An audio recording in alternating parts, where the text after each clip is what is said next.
The space station known as Orbital 7 buzzed with activity. Beings from 100 different worlds moved through its curved hallways. The air smelled of strange foods and machine oil. In the financial district, behind a desk made of blue metal, sat Zarthul. Zarthul was not having a good day. As a loan officer for the Galactic Credit Union, he had seen many clients. 3 of them had failed to pay back their loans this quarter. His boss would not be happy. Zarthul's 4 eyes blinked at his computer screen. His skin, normally a healthy purple, had turned a worried shade of blue. The door to his office slid open with a soft hiss. A human walked in. He was tall, with brown hair, and wore a simple black jacket. Zarthul's mood got worse. In his 8 years at the Galactic Credit Union, he had learned one important rule. Humans were trouble. "Good day," said the human with a smile. "My name is Daniel Brooks. I'd like to talk about getting a loan." Zarthul waved 2 of his 6 arms at the empty chair. "Please sit. What kind of loan do you need?" Daniel sat down and leaned forward. "I need 500,000 credits." Zarthul's top eyes widened while his bottom eyes narrowed. This was a very large sum. "And what would this loan be for, Mr. Brooks?" "Business. I have plans to buy and fix up some old space stations. See?" Zarthul's fingers tapped on his desk. "Do you know that humans have a 47% default rate on loans? That means almost half of all humans fail to pay back what they borrow." Daniel shrugged. "Others are not me. I pay my debts." "Perhaps. But my superiors would never approve such a large loan to a human without excellent collateral." "I have collateral," Daniel said, pulling out a small device. He pressed a button and a 3D image appeared above the desk. It showed a sleek spaceship with smooth lines and powerful engines. "My ship, the Horizon Seeker. Latest model with custom upgrades worth at least 1 million credits." Zarthul was surprised. The ship looked impressive. He ran a quick scan through the station's database. The scan confirmed that the ship was indeed worth over 1 million credits. With such good collateral, the loan would be safe. If Daniel failed to pay, the Galactic Credit Union would get his valuable ship. Still, Zarthul hesitated. Every training manual warned about lending to humans. They were unpredictable and clever in ways other species didn't understand. There was even a popular saying, "Never lend money to humans, it's a trap." "I will need to check your credit history, Mr. Brooks." "Of course." Daniel handed over his Galactic ID chip. Zarthul inserted the chip into his computer. The results were acceptable. Not perfect, but no major problems. Daniel Brooks had paid back his previous loans, though they had been much smaller. "And what interest rate would be fair?" Zarthul asked, testing the human. "The standard rate for secured loans is 4.3% per galactic standard year," Daniel replied without hesitation. This was correct. The human knew the rates. Zarthul was running out of reasons to say no. "I will need to speak with my supervisor," he said finally. "Take your time," Daniel said, looking completely relaxed. Zarthul stepped out of his office and hurried down the hall to see Senior Loan Manager Grothok. The older Vicarian was eating his lunch, a bowl of wiggling purple worms. "A human wants a large loan," Zarthul explained. "He has good collateral, but you know how humans are." Grothok slurped a worm into his mouth. "What's the collateral?" "A ship worth twice the loan amount." "Did you verify ownership?" "Yes. It's registered to him." Grothok thought for a moment. "The rules are clear. If collateral is worth double the loan and all paperwork is in order, we cannot discriminate based on species." "But sir, you know the saying about humans and loans." "Sayings are not bank policies, Zarthul. Follow the rules or I'll find someone who will." Defeated, Zarthul returned to his office. Daniel Brooks hadn't moved, still sitting calmly in the chair. "The loan is approved, Mr. Brooks," Zarthul said. He prepared the digital documents and pushed them across the desk. "Please verify all details and sign if you agree." Daniel read through the loan agreement carefully. His eyes lingered on Section 24C, a part about payment schedules based on different planetary calendars. He smiled slightly before signing his name with a quick motion. "Excellent," Daniel said. "When can I access the funds?" "They will be transferred," To your account within 1 hour, Zarthul said. After Daniel left, Zarthul felt uneasy. Something about the human's confidence bothered him. He opened the training manual on his desk and read again the chapter titled, High-Risk Species Lending Precautions. The very first line read, Never lend money to humans. It's a trap. Later that day, Daniel Brooks met his crew at a small bar called the Rusty Airlock. The lighting was dim, and the music was loud enough to cover their conversation. Lisa Kelly, a woman with short red hair and clever eyes, sat at a corner table. Next to her was George Martinez, a strong man with a scar across his cheek. On the other side sat Olivia Wright, her fingers constantly moving as if doing calculations. Well? Lisa asked when Daniel sat down. Daniel grinned. We got it, 500,000 credits. George whistled. They actually fell for it? Hook, line, and sinker, Daniel said, ordering drinks for everyone. They didn't even question the value of the ship. Did anyone check Section 24C of the contract? Olivia asked quietly. The loan officer didn't even mention it, Daniel replied, but I made sure it was there just like in the standard agreement. Olivia smiled. Then we're good to go. What about the ship? Lisa asked. If they figure out what we're doing, they'll seize it. By then it won't matter, Daniel said. We'll have already put the plan in motion, and honestly, I don't think they'll figure it out. They see humans as risky but not very bright. That's their mistake. The four humans raised their glasses in a toast. To the start of Earthrise Enterprises, Daniel said, and to the Galactic Credit Union, who just made the biggest mistake of their corporate life. As they drank, none of them noticed the small, green alien in the corner, watching them with 3 curious eyes. 2 weeks passed since Daniel Brooks got his loan. In that time, he and his crew had been very busy. They rented a small office in the less popular part of Orbital 7. The sign on the door read, Earthrise Enterprises, in both human letters, and the common galactic script. Inside the office, the 4 humans gathered around a table covered with maps and diagrams. The maps showed the outer edges of Vicarian space where old and forgotten space stations floated empty. This one, Daniel said, pointing to a station marked RS-42. It's been empty for 15 years. The Vicarians think it's worthless because it's far from their main trade routes. Lisa looked at the technical specs.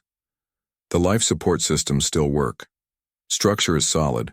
We could fix it up in a month. How much? George asked. The Vicarians will sell it for almost nothing. Daniel replied. Maybe 50,000 credits. They think it's junk. Olivia tapped on her datapad. And after we fix it up? We open it for business, Daniel said with a smile. The Vicarians don't realize that 3 new trade routes are being developed that will pass right by RS-42. In 6 months, that location will be prime real estate. The humans spent the next few days finalizing their plan. They bought the abandoned station RS-42 for 45,000 credits. The Vicarian who sold it looked at them like they were crazy. Why would anyone want that useless hunk of metal? While Lisa and George took a small ship to begin work on RS-42, Daniel and Olivia stayed on Orbital 7. They had another important task. They visited 5 other humans who lived on the station. Each meeting followed the same pattern. Daniel would explain their plan and Olivia would show the math. By the end of the week, all 5 humans had applied for loans at the Galactic Credit Union. Meanwhile, back at the bank, Zarthul was getting nervous. His supervisor had called him in for a meeting. You approved a loan to a human 2 weeks ago, Grothok said. His voice was stern. Yes, sir, but everything was in order. The collateral was double the value of the loan. And now 5 more humans have applied for similar loans, all of them offering ships as collateral, all wanting to start businesses. Zarthul felt his skin turn blue again. Is that bad? It's suspicious, Grothok said. Humans rarely work together unless they're planning something. Have you checked if Brooks has made his first payment? Zarthul quickly looked at his computer. The first payment is due today. He checked the account. Nothing yet. Contact him immediately. Zarthul sent a message to Daniel Brooks. The response came back quickly. Payment will be made according to Section 24C of our agreement. Thank you for your concern. Zarthul opened the loan agreement and turned to Section 24C. It was a boring part about how payment dates would be adjusted for different planetary calendars. He had never paid much attention to it before. As he read it now, his 4 eyes grew wider. The section stated that payment schedules could be calculated using the borrower's home planet calendar if requested in writing. Earth years were slightly longer than galactic standard years, but that wasn't the problem. There was a subclause that mentioned seasonal adjustment periods. On Earth, these were meant to account for different financial quarters. But the way it was written in the Galactic Credit Union's contract, a human could interpret it to mean they could delay payments by up to 60 Earth days without penalty. Even worse, when combined with another clause about interest calculation methods, this meant that during those 60 days, interest would accrue at a much lower rate than normal. Zarthul quickly called the legal department. The legal advisor, a 7-limbed Jaroon named Vex, studied the contract. This is Gina problematic, Vex said finally. The human is technically within his rights. The way our standard contract is written, combined with Earth's legal definitions, creates this loophole. Can we change the contract? Zarthul asked. For future loans, yes. For existing ones, no. And the 5 new applications from humans all specifically requested that we use our standard contract without modifications. That night, Daniel Brooks sat with Olivia Wright in their office, drinking a bottle of expensive Earth wine. The bank called today, Daniel said. They're starting to notice. Olivia smiled, but they can't do anything about it. Not legally, Daniel agreed. By the time the first real payment is due, RS-42 will be operational. And the others? Did they all get their loans? Daniel nodded. All 5. That's 3 million more credits. Joe will use his share to buy RS-29. Karen will take RS-37. The others will get the remaining stations we identified. The Vicarians think we're crazy, Olivia said. Buying useless space stations, borrowing money we can't pay back right away. That's because they don't see what we see, Daniel replied.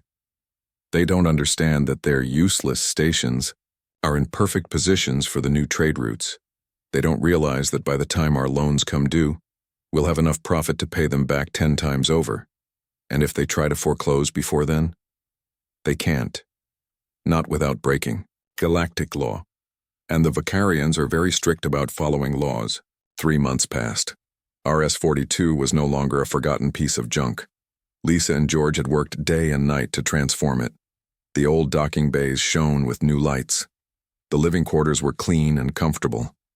The central plaza had shops and restaurants. They named it New Hope Station, and it was ready just in time. The first ships of the new trade route began to arrive. Merchants and travelers were surprised to find a clean, welcoming station where they had expected empty space. Back at the Galactic Credit Union, Zarthul received a report about the sudden success of a space station called New Hope. When he saw the location, he recognized it as the old RS-42. Then he saw who owned it. Earthrise Enterprises. Zarthul rushed to his supervisor's office. Sir, I think we have a problem. Those humans, they knew something we didn't. Grothok looked at the report. How could they know about new trade routes before we did? Our bank funds most major trade operations. I don't know, Zarthul admitted. But they did, and there's more.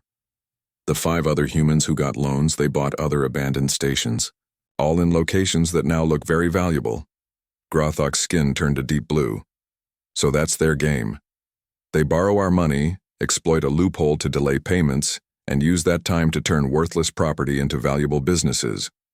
What do we do? Zarthul asked. Grothok thought for a long moment. We watch, and we learn. The humans have outsmarted us this time. But next time we'll be ready.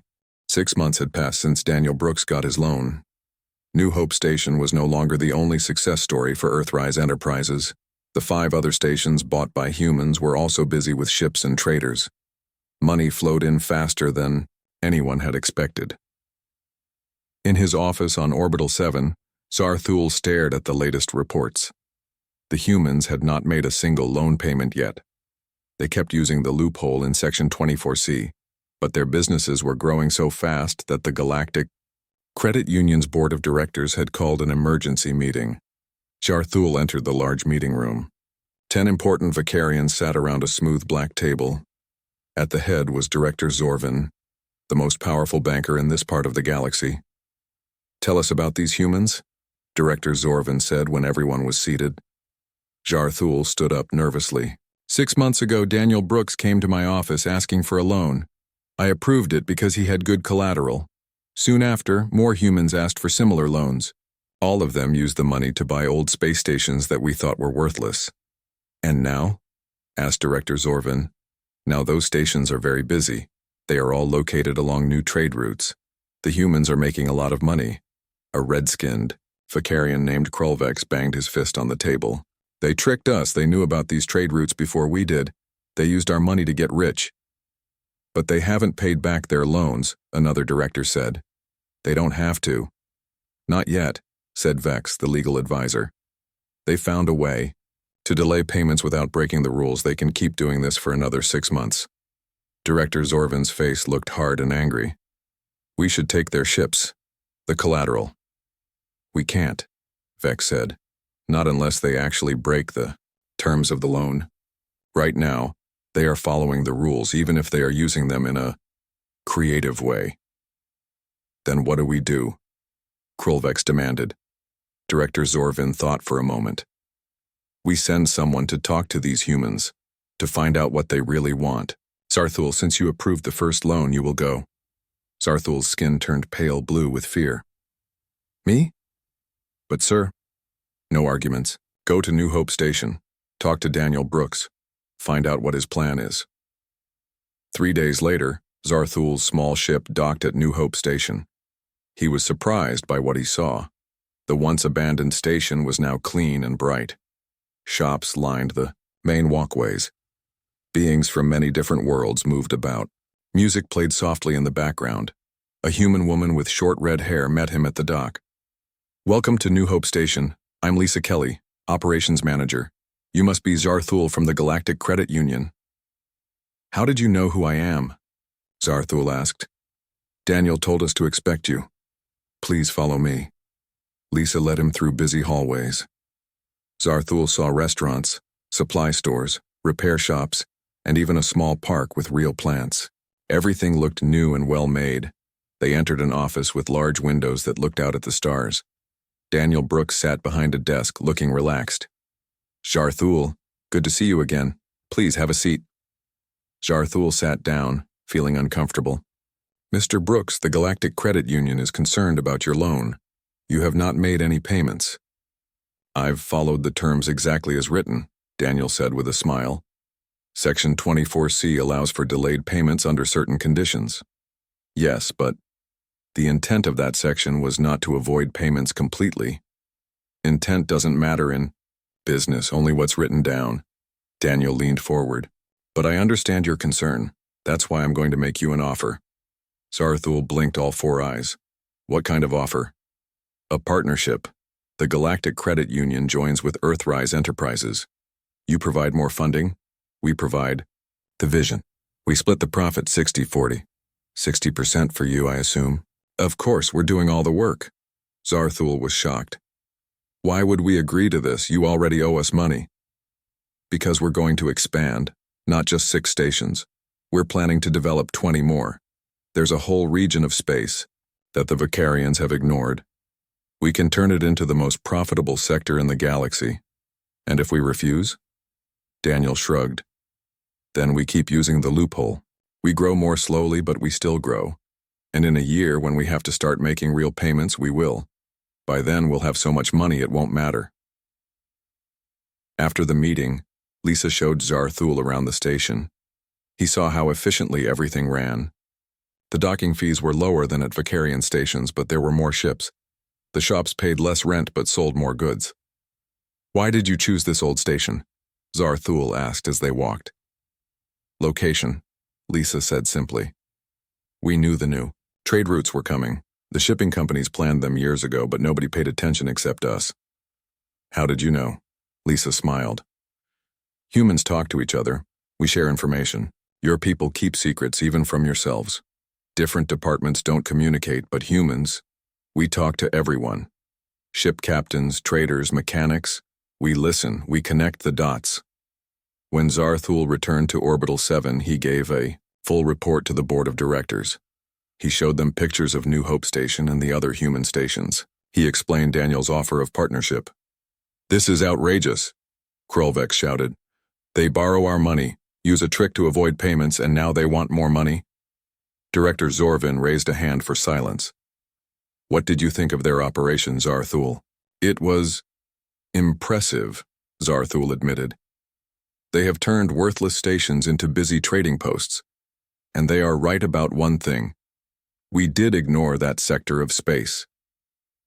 "So, what do you suggest?" Director Zorvin asked. Zarthul took a deep breath. "I think we should consider their offer. Not 60-40, but maybe 50-50. They have proven they can succeed where we failed." The room erupted in angry shouts. Most of the directors were against the idea. How could they trust humans? It must be another trap. Director Zorvin let them argue for a while. Then he raised his hand again. "We will not decide today. We need more information. Zarthul, I want you to go back to New Hope Station. Stay there for a month. Learn everything you can about their operation. Then we will decide." 2 days later, Zarthul returned to New Hope Station with a small bag of personal items. Daniel greeted him warmly. "Welcome back. Lisa tells me you'll be staying with us for a while." "I need to understand your business better before my bank can make a decision," Zarthul explained. "Of course," Daniel said. "We have nothing to hide. You can go anywhere, talk to anyone. Just one rule: no contact with your bank during your stay. We don't want you giving reports until you've seen everything." Zarthul agreed to the condition. That night, as he settled into his room on the station, he wondered if he was making a mistake. The old saying echoed in his mind. Never lend money to humans, it's a trap. But what kind of trap? And who was really caught in it?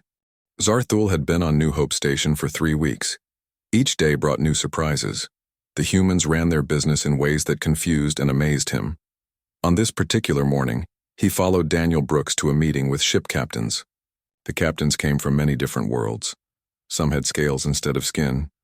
Others had 6 eyes or no eyes at all. But they all seemed comfortable with Daniel. "Our docking fees will stay low for the next year," Daniel told the group. "We know you're taking a risk by changing your routes to come here. We want to make it worth your while." A captain with blue skin spoke up. "What about supplies? My crew needs special food." "We're adding 5 new food shops next month," Daniel replied. "Tell us what you need and we'll make sure it's here." After the meeting, Zarthul walked with Daniel through the busy market area. "You charge less than Vicarian stations," Zarthul said. "How do you make money?" "Volume," Daniel explained. "Your stations charge high fees but get fewer ships. We charge less but get more ships. In the end, we make more." "But that's not how we've always done business." Daniel smiled. "Exactly.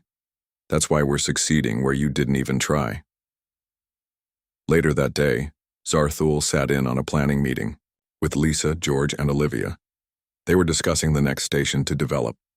"RS-78 needs more work than the others," Lisa said, pointing to a diagram. "The life support systems are completely dead." "But the location is perfect," George argued. "It's at the crossroads of 2 major routes. Can we afford the repairs?" Daniel asked. Olivia consulted her datapad. "Yes, but it will take most of our current profits. We would have to delay expansion of the other stations." "What do you think, Zarthul?" Daniel asked suddenly. Zarthul was surprised to be included. "Me? I'm just here to observe." "You're a banker. You understand money. Should we put everything into one big project or spread it across several smaller ones?" Zarthul thought carefully before answering. "In Vicarian banking, we would say to spread the risk, but I think in this case the location value of RS-78 outweighs the risk." The humans looked at each other. Then Daniel nodded. "I agree. Let's focus on RS-78." Over the next few days, Zarthul found himself drawn deeper into the humans' business. They asked his opinion often. They explained their plans to him. They even showed him their financial records. The more he learned, the more impressed he became. One evening, he sat with Lisa in the station's best restaurant. Through the window, they could see ships coming and going from the docking bays. "Why are you showing me everything?" Zarthul asked. "Aren't you afraid I'll take your secrets back to my bank?" Lisa laughed. "What secrets? We're not doing anything complicated. We saw an opportunity that your people missed. We took it. The only difference between us and Vicarians is that we talk to each other more, and we're willing to try new things. But what about the loan trick, the way you delayed payments? That wasn't a trick, it was a legitimate use of the rules, and we're going to pay back every credit, with interest. We just needed time to get started." Zarthul was quiet for a moment. "I was taught that dealing with humans was dangerous. Never lend money to humans. It's a trap. That's what they told me." "It is a trap," Lisa said with a smile. "But not the kind you think. The trap is that once you start working with us, you'll never want to stop. We make things interesting." The next day, Zarthul received an urgent message from Orbital 7. Director Zorvin wanted him to return immediately. The message mentioned new developments.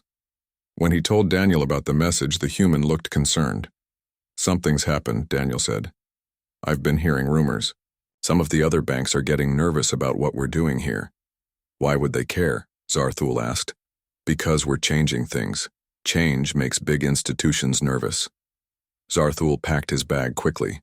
Before he left, Daniel gave him a data chip. "Our full business plan for the next 5 years," Daniel explained. "Show it to your directors. Let them see that we're serious about this partnership." The trip back to Orbital 7 took a full day. When Zarthul arrived, he was taken straight to the boardroom. All 10 directors were there, plus 3 new faces. The new people wore the black and gold uniforms of the Galactic Banking Authority. "Zarthul," Director Zorvin said, "these officials have concerns about our loans to the humans." The tallest official, a thin Vicarian with pale skin, spoke in a cold voice. "These human activities threaten the stability of our banking system. They have found a way to exploit our standard loan contracts. If others follow their example, it could cause problems throughout the sector." "With respect," Zarthul said, "I've spent a month with these humans. They're not trying to damage our system. They're building a successful business and they intend to pay back every credit." "So you say," the official replied. "But we have decided to take action. The Galactic Banking Authority is freezing all human accounts and seizing their collateral, ships. The loans will be canceled." Zarthul was shocked. "But that's not legal. They haven't broken any rules." "We are changing the rules, for the good of the system." Zarthul looked at Director Zorvin and the other board members. Most looked away, unwilling to meet his eyes. Only Director Zorvin looked troubled. "This is wrong," Zarthul said. "The humans found a way to succeed where we failed. Instead of learning from them, you want to punish them. You've spent too much time with them," Krolvek said. "You've forgotten your loyalty to your own kind." Zarthul pulled out the data chip Daniel had given him. "At least look at their business plan before you decide. See what they're trying to build." The banking authority official reached out and took the chip. "We will examine it, but the decision has been made." After the meeting, Zarthul walked slowly back to his office. His mind was racing. What the banking authority planned to do wasn't just unfair, it was stupid. The humans had created something valuable, something that was bringing new business to a forgotten part of space. His communication device beeped. It was a message from Daniel. "Heard about the banking authority's plan. Not surprised, but we prepared for this. Come back to New Hope if you want to see what happens next."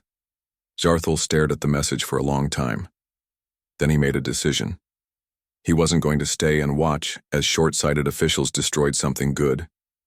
He would go back to New Hope Station. He would learn what the humans had planned. As he packed a bag with everything he owned, Zarthul remembered the old saying again. Never lend money to humans. It's a trap. Maybe it was a trap. But maybe it was a trap that would catch more than just him. Zarthul's ship docked at New Hope Station, just as 3 large Galactic Banking Authority vessels appeared on the long-range sensors. They would arrive in less than 2 hours. Daniel and his crew were waiting when Zarthul stepped off his ship. They did not look worried. "Thank you for coming back," Daniel said, shaking Zarthul's hand. "Not many Vicarians would have done that." "The Banking Authority is coming," Zarthul warned. 3 ships. "We know," Lisa said. "Our sensors picked them up an hour ago." Zarthul looked around the busy station. No one seemed to be panicking. Business continued as usual. "Shouldn't you be preparing? Warning people?" "Already done," George replied. "Everyone knows what to do." They walked to the main control room. Olivia sat at a large computer, typing quickly. On the screens around her, Zarthul could see the other 5 stations that the humans had developed. They all looked just as busy as New Hope. "What's your plan?" Zarthul asked. "The Banking Authority has the power to freeze all your accounts and take your ships." Daniel smiled. "Yes, they can freeze the accounts they know about, and they can take the ships they can find, but we've been preparing for this from the beginning." Olivia turned from her computer. "When we first discovered the loophole in your loan contracts, we knew it was only temporary. The banks would eventually find a way to close it, so we built that into our plan." "In the last 6 months," Daniel explained, "we've moved most of our profits into new accounts that can't be traced back to us. And our collateral ships, they're registered under different names now." Zarthul was stunned. "You broke the rules?" "No," Lisa said firmly. "Everything we did is legal. We just used your system in ways you never thought of." George checked his watch. "They'll be here in 90 minutes, time for the next phase." Daniel nodded and turned to a communication screen. He pressed a button and suddenly the screen split into many smaller screens. On each one was a different human face. "Everyone ready?" Daniel asked. All the faces nodded. "Begin transfer now." Olivia pressed a series of buttons on her computer. "Transfer complete. All stations are now officially owned by the Free Space Commerce Association." "What does that mean?" Zarthul asked. "The Free Space Commerce Association is a trade organization based in human space," Daniel explained. "We just sold them all our stations. On paper, Earthrise Enterprises no longer owns anything. There's nothing for the Banking Authority to seize. But the loans, you still owe the money." "True, and technically we just defaulted, so they can take our collateral. But the collateral isn't worth as much as they think." Daniel pressed another button and a new image appeared on the screen. It showed the Horizon Seeker, Daniel's ship that had been used as collateral for the loan. "Remember this?" Daniel asked. "Your ship," Zarthul said. "Worth over 1 million credits. Worth that much when we got it appraised, yes. But the appraisal didn't look too closely at the engines. They were modified to look more powerful than they really are. The ship is really worth about 400,000 credits, less than the loan." Zarthul couldn't believe what he was hearing. "You tricked the bank." "We covered our risks," Lisa corrected. "We knew from the beginning that the banks might turn against us, so we made sure that if they did, we wouldn't lose everything." The control room door opened and a group of ship captains entered. Zarthul recognized the blue-skinned captain from the meeting he had attended. "All ships are ready," the blue captain said. "We've spread the word through every trade route. Everyone knows that the Banking Authority is trying to shut down free commerce." "Good," Daniel said. "Remember, no violence, just peaceful protest." When the Banking Authority ships arrived, they found something unexpected. Hundreds of trading ships had gathered around each of the 6 human stations. They formed a protective ring, making it impossible for the Authority ships to dock without causing an incident. The lead Authority officer appeared on the communication screen. He looked angry. "This is illegal interference with galactic banking. Authority business," he said. "Move your ships immediately." "We're just here to trade," the blue captain replied. "This is a public space station. We have the right to be here. The humans who own these stations have defaulted on their loans. We are here to seize the property." Daniel stepped forward. Actually, these stations are now owned by the Free Space Commerce Association. If you have a complaint against Earthrise Enterprises, you'll need to take it up with the Intergalactic Court of Commerce. The authority officer's face turned dark with anger. This is some kind of trick. No trick, Daniel said calmly. Just business. The kind of business that has brought prosperity to this sector. The kind that your banks ignored for years. Hours passed. The banking authority ships remained, but they could not act without causing a major incident. More trading ships arrived, joining the protective ring. News of the standoff spread across the galaxy. 3 days later, a new ship arrived. It was large and elegant, bearing the symbol of the Galactic Trade Federation, an organization even more powerful than the banking authority. A tall, elegant alien with silver skin appeared on the main screen of New Hope Station. "I am Ambassador Threll of the Trade Federation," she announced. "We have been monitoring this situation. The Trade Federation has decided to recognize the Free Space Commerce Association as the legitimate owner of these stations. Furthermore, we invite both the association and the Galactic Credit Union to attend a special conference to discuss the future of trade in this sector." When the announcement ended, the control room of New Hope Station erupted in cheers. The banking authority ships departed soon after, having no choice but to accept the Trade Federation's decision. Later that evening, Daniel found Zarthul standing alone by a window, looking out at the stars. "What will you do now?" Daniel asked. "You can't go back to the bank." "No," Zarthul agreed. "I chose my side when I came back here." "We could use someone who understands Vicarian banking," Daniel suggested. "The Free Space Commerce Association needs financial advisors." Zarthul was quiet for a moment. Then he laughed softly. "You know, in the Vicarian banking manual, there's a saying, 'Never lend money to humans. It's a trap.'" "And was it a trap?" "Yes," Zarthul said, "but not the kind they meant. The real trap was in our thinking. We were so sure we knew how things should be done that we couldn't see new possibilities." Daniel smiled. "So, will you join us?" Zarthul looked out at the busy station, at the ships coming and going, at the life and energy that filled a place that had once been empty and forgotten. "Yes," he said. "I think I will." A month later, the Trade Federation conference opened. Representatives from 100 worlds attended. At the center of it all was a new organization, the Galactic Innovation Bank, founded jointly by the Free Space Commerce Association and a group of forward-thinking Vicarian bankers led by Director Zorvin, who had finally seen the value in the human way of doing business. And in the banking manual of this new institution, there was a new saying, "Lend money to humans, it opens doors."